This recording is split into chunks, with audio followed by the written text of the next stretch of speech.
The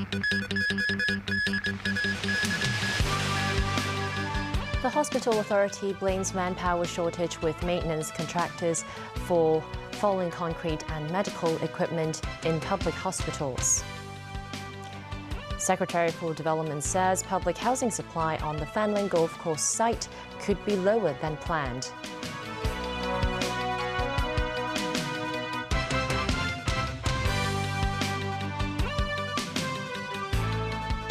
Good evening and welcome to TVB News. Following a series of incidents involving falling medical equipment and concrete at public hospitals, the Hospital Authority's Investigation Committee unveiled its review report today.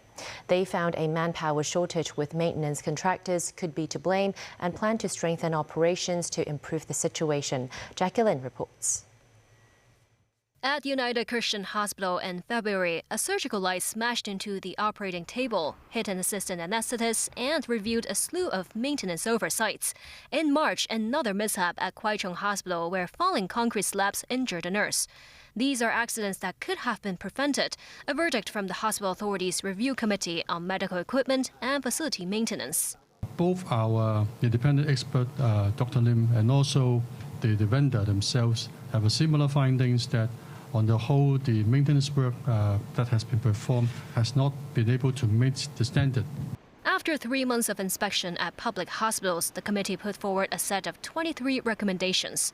They include more frequent internal inspection of medical equipment to be performed according to the various risk levels of the facilities. Medical engineers should be present during inspections. Relevant manpower should be doubled. Maintenance staff should not be responsible for both inspection and procurement work at the same time as under the current arrangements. For sagging ceilings, apart from more frequent inspections, the committee suggested using more technology to monitor instead of just relying on contractors. They said the consultancy company the HA hired only has some 30 workers responsible for the maintenance work at all 42 public hospitals. Still, legal action will be taken against those responsible for any lapses. In each hospital, we will ask the hospital chief executive to chair a hospital safety committee so that they can look into the various safety issues within the hospital locally. As obviously the colleagues there, working there every day, they know where are the areas that need most attention. These safety committees at each hospital could also flag their concerns to the head office to coordinate review efforts across all hospitals on potential safety issues. The HA expects the mechanism will be in place within weeks. Jackie Lin, TVB News. Secretary for Development Bernadette Lin said today the government is not giving up on building public housing units on part of the land being used by the Fanling Golf Course. This after the government proposed to temporarily rezone the land in question from residential to undetermined. The Development Secretary admits the area will unlikely offer as many units as initially planned. The government earlier decided to build 12,000 public housing units on 9 hectares of land on the Fanling Golf Course. But uncertainties arose after authorities recently proposed to temporarily rezone the area from residential to undetermined. Secretary for Development Bernadette Lin said today it remains the government's intention to build public housing there. We have to respect the statutory processes. The condition is that we have to review the layout and the density of the public housing development to minimize the impact on the visual and the landscape in that area. And I hope that the community will accord the same standard in treating our handling of this case and other cases which also have to go through other statutory processes. Lin, however, revealed the target of offering 12,000 public housing units might not be met. She added the 32 hectares of land on the Fanling Golf Course will still be returned to the government in September. The Leisure and Cultural Services Department will manage the site and consider opening that up to the public. Earlier, the Hung Yee Cook suggested building public housing on 14 hectares of abandoned farmland near the golf course. Lin said it does not replace the original plan. If there are circumstances warranting a change in our recommendation to the zoning, the government departments will do that professionally. So this is not the first time in which the government department proposes a refinement to the zoning before the proceeding of the public hearing. She also said the area suggested by the Hengyi cook has scattered property ownership and there is no road access for vehicles. Lin said it's still early for the government to express its stance towards the suggestion. The Labour Department recently launched a 3-tier heat stroke warning system to protect workers' health under hot weather conditions. Construction workers are intended to be one of the groups to benefit from the scheme, but the Hong Kong Construction Industry Employees General Union says the government guidelines are unclear. They hope the Labour Department will re-examine them soon. Veronica Lin reports. According to the latest guidelines, when the amber heat stress at work warning is issued, workers performing moderate labor need to take a 15-minute break for every 45-minute work session.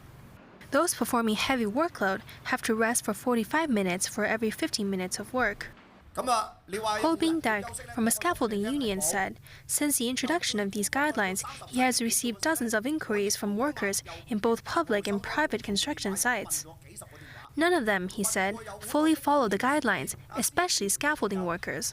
He explained that given the tight building schedule, even if contractors or employers wanted to follow the guidelines, they wouldn't be able to follow through, as the penalties for delaying the project would easily pile up. Other union representatives criticized the Labour Department for issuing and cancelling the amber heat warning 3 times within a short period of time last Friday, making it very difficult for manual workers.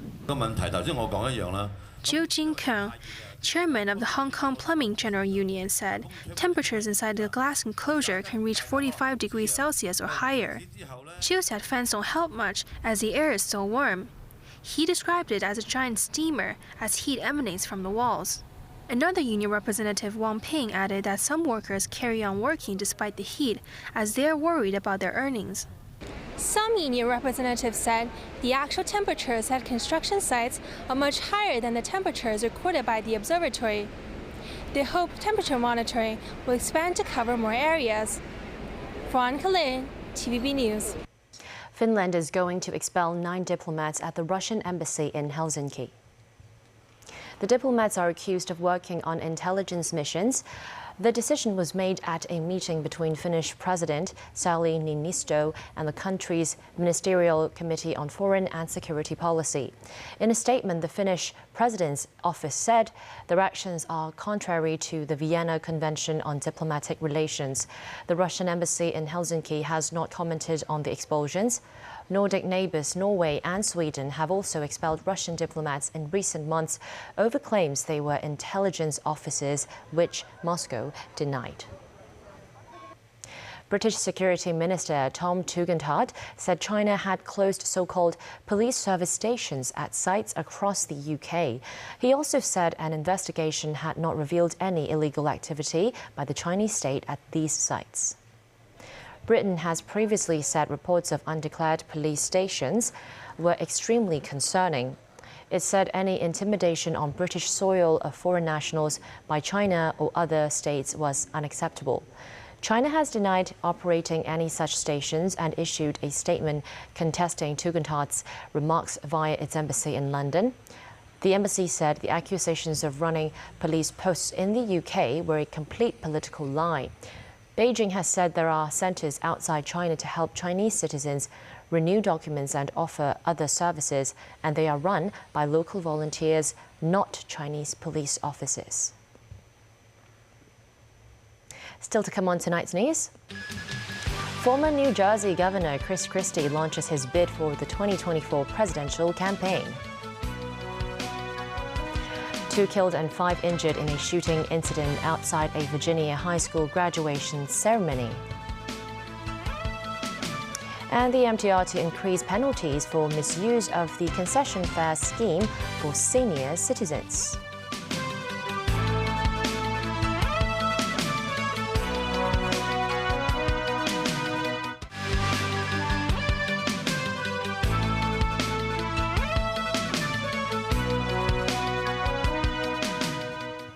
Welcome back to TVB News. Chris Christie, a former governor of New Jersey, launched his bid for the 2024 U.S. presidential campaign, saying he was the candidate in the GOP field willing to take on Donald Trump toe-to-toe. Former Vice President Mike Pence will launch his campaign later today in Iowa, while North Dakota Governor Doug Burgum is also set to announce a bid for the White House. Matthew Bray reports. Chris Christie is polling at 1% from Republican primary voters in the latest Reuters Ipsos poll, so he needs to get some support from somewhere. He began his bid at St. Anselm College in a town hall-style event that sounded rather low energy to begin with. I've watched our country over the last decade. It seems to me get smaller and smaller. And smaller in every way. Smaller in the way we talk to each other. Smaller in the way we look at each other. Smaller in the things that we talk to each other about. Very interesting. Thank you. Christie once backed Trump, but has since urged Republicans to disavow the former president's assertions about the 2020 election results. He is banking on trying to go after Trump and entice voters who are ready to move on, but it is far from clear this is a winning strategy. And Donald Trump made us smaller by dividing us even further and pitting one group against another, different groups pitted against different groups every day. Christie argues that unless top Republicans confront Trump, there will be a carbon copy of the 2016 primary, where Trump rolled over a host of alternatives who split the support of voters. But Christie has insisted, as he's been considering whether to jump into the race, that he would not do this if he didn't think there was a way he could win. You know, he's pushed back on this idea that he sort of is going to be this kamikaze candidate. He's said, you know, I'm not a paid assassin. The GOP field already has candidates stronger than Christie, notably Ron DeSantis and arguably Mike Pence. It will be an uphill struggle. Matthew Bray, TVB News. In India, the death toll is expected to rise as rescue workers clear up after the train crash that killed 233 people and injured more than 900 over the weekend. The train collision occurred last Friday night in the eastern state of Odisha. The Howrah Superfast Express running from Bangalore to Howrah in West Bengal collided with a goods train, with coaches falling onto a nearby track. Another express train running from Kolkata to Chennai crashed into the derailed coaches. White body bags were seen scattered along the site of the crash, while rescue operations are still underway. Back in Hong Kong, a woman who allegedly killed her 3 daughters has been charged with 3 counts of murder. She is staying in Castle Peak Hospital and was absent from today's court hearing. The case was mentioned this morning at Kowloon City Magistrates Courts. The 29-year-old woman of Indian descent allegedly smothered her 3 daughters to death in Shamsher Po on Monday. The prosecution said the defendant was unable to attend the court hearing because she is in hospital. Magistrate Peony Wong adjourned the case until next Monday. From the 25th of this month onwards, the MTR will increase the penalties for those who abuse the concession fare scheme. Secretary for Labour and Welfare Chris Sun said the Transport Department will conduct citywide actions with public transport operators to combat the abuse of the $2 scheme.